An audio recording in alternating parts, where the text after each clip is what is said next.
Olá, me chamo Heloísa da Silva Santana Amaral, sou formada em Letras, Pedagogia, atuo na Rede Estadual de Ensino desde 1994 como professora de português e inglês, vindo a me efetivar em 2000 e tenho experiência de mais de 10 anos como coordenadora pedagógica. Sou pós-graduada em Psicopedagogia e Educação Especial, com ênfase em estimulação precoce e psicanalista, Sou negra, cis, cabelos e olhos castanhos, 1,70 de altura e 50 anos de idade. Como acolhimento, eu trago uma questão norteadora que vai dizer sobre o que caracteriza a avaliação formativa. Tema este, avaliação formativa, corrigindo rotas para avançar na aprendizagem.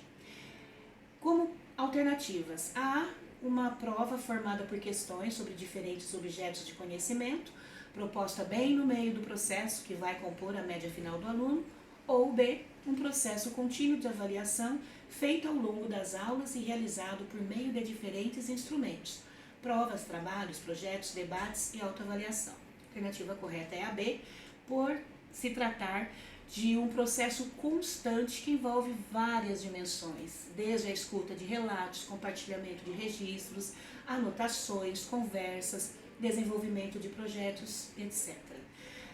A avaliação formativa, ela orienta todo o processo de ensino e aprendizagem e permite que o professor acompanhe se os estudantes estão alcançando os objetivos propostos, identifique dificuldades e, quando preciso, mude suas estratégias para poder avançar. Os objetivos para estudar sobre a avaliação formativa são 2. Então, ao avaliar os estudantes, o professor precisa deixar bem claro os critérios da avaliação, considerando o conjunto de critérios para avaliar os alunos, que inclui descrições dos diferentes níveis de qualidade, também traz a intenção da atividade, as habilidades e os objetivos da aprendizagem a serem desenvolvidos e um feedback formativo para o aluno. E as rubricas, que são esquemas que o professor desenvolve especialmente para avaliar uma determinada atividade ou produção, como redações, trabalhos e apresentações. As rubricas descrevem níveis de desempenho na realização da tarefa, de modo a estabelecer expectativas em relação à performance dos alunos. Se faz muito necessário o aluno ter isso claro, o professor ter claro para si e o aluno também saber como ele será avaliado. E aí, com relação ao desenvolvimento, estabelecer um percurso para esta avaliação formativa.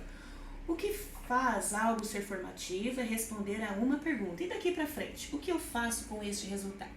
É muito interessante porque o professor, de posse dos resultados, nós já vimos que não é mera composição da média final, se faz necessário que o professor tenha todo um processo de avaliação como se fosse um mapa. E neste mapinha tem o quê? O mapear.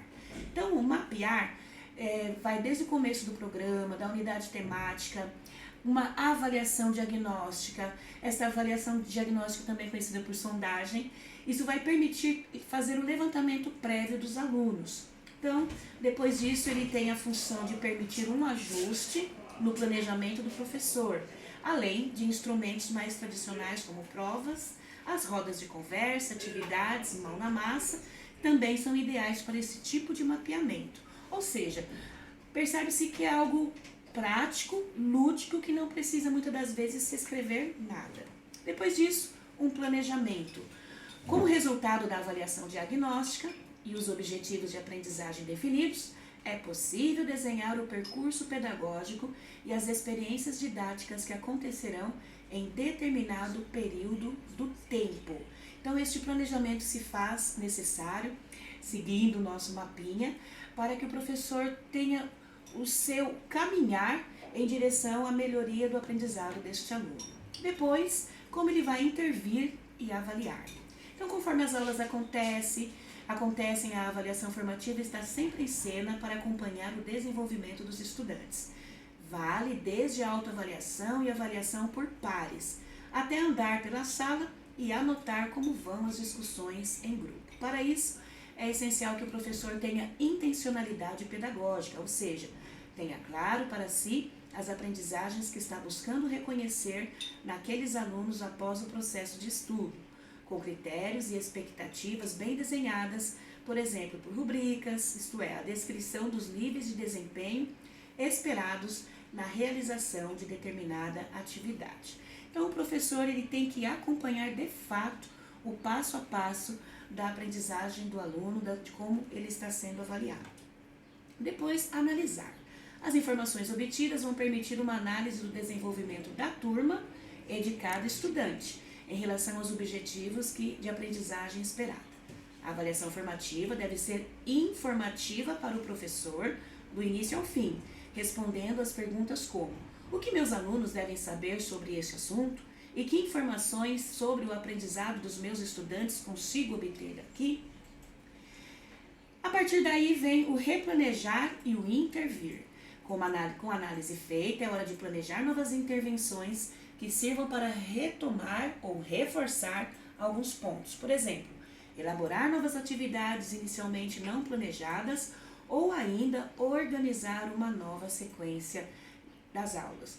Esse replanejar e intervir vai depender de até onde o aluno conseguiu chegar. Por fim, ao final da avaliação, a avaliação somativa, também chamada de cumulativa, formal ou simplesmente prova, verifica o que o aluno alcançou em relação ao que foi planejado. Por isso, ela é sempre terminal e mais global. Vale considerar estes resultados como parte da avaliação diagnóstica da próxima etapa. Então, observa que este processo de avaliação formativa, ela, quando pensamos que vai acabar, ela recomeça, tanto porque o professor sempre terá novos dados em suas mãos. Meus sinceros agradecimentos pela oportunidade em falar um pouquinho do meu trabalho, e as referências bibliográficas foi tirada da Nova Escola. Muito obrigada.